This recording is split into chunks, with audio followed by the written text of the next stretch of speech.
Today on Forbes, the web of billionaire pals, partners, and Trump supporters taking control of TikTok US. TikTok is here to stay. President Trump signed an executive order on Thursday that paves the way for the social media app to remain available in the United States. The business, which had been facing a ban in the US following a bipartisan law passed in 2024 to limit its Chinese ownership, will be taken over by a consortium of mostly American investors. After signing the order Thursday in the Oval Office, Trump said, quote, "It's run by American investors and American companies. Great ones, great investors. The biggest, you don't get bigger." He claimed that there will be fewer data and privacy concerns because it's going to be run by, quote, "people that love the country." The full roster of TikTok's new US owners was still under wraps as of Thursday, but according to Vice President J.D. Vance, would be revealed, quote, "in the days to come." But it's believed to be a who's who of US billionaires, many of whom have close ties to Trump and to each other. Software giant Oracle, private equity firm Silver Lake, and MGX, an AI-focused investment firm established by the government of Abu Dhabi in the United Arab Emirates, are expected to own around 45% of the new TikTok. Trump also mentioned the involvement of Michael Dell and Rupert Murdoch from the Oval Office on Thursday. ByteDance, TikTok's Chinese parent company, is expected to retain 19.9% ownership, while a broader group of investors, including existing ByteDance shareholders, KKR, Sequoia, and Susquehanna, is believed to be taking the remaining 35%. The deal values the US operations of TikTok, minus its lucrative algorithm, at around $14 billion, less than its $22 billion in estimated 2024 revenue. The biggest face of the deal, besides Trump himself, is Larry Ellison, the co-founder of Oracle and the world's second richest person. Trump said Oracle is, quote, "playing a very big part" in the deal, including Oracle taking a rumored 15% share and being the app's, quote, "security provider." It's a marriage of interests between Ellison and Trump. Oracle gets a lot of business from government contracts.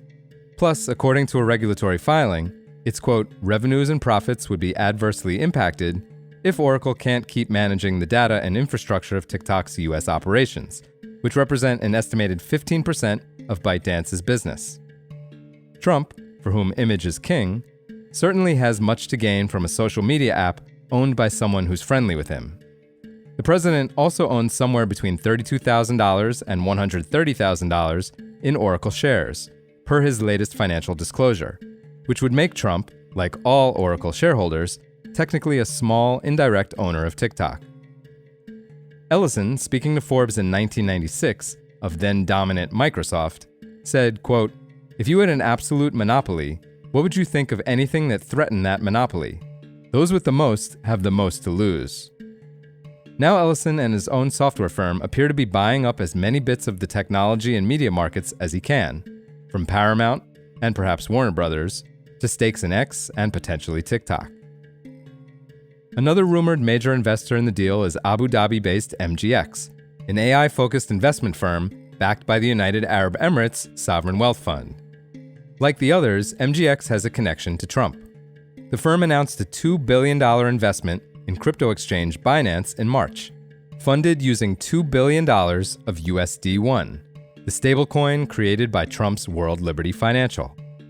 The decision to use USD1 helped give the president's coin legitimacy and scale, swelling its market cap and allowing the president to generate interest on the MGX deposits. MGX also partnered with Silver Lake in a majority buyout of Intel's Altera unit earlier this month.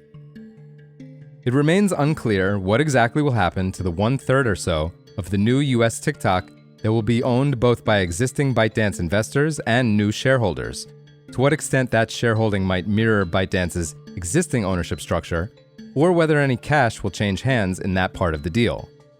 What we do know is that the other billionaires involved in the transaction, Ellison's right-hand woman, Oracle Executive Vice Chair Safra Catz, private equity firm Silver Lake's managing partners Egon Durbin, Greg Mondre, and Kenneth Howe, and Abu Dhabi-based MGX, have deeply entrenched relationships with Ellison, Trump, and each other. In some ways, the deal is decades in the making. For full coverage, check out Chase Peterson Whithorn and Phoebe Lou's piece on forbes.com. This is Kieran Meadows from Forbes. Thanks for tuning in.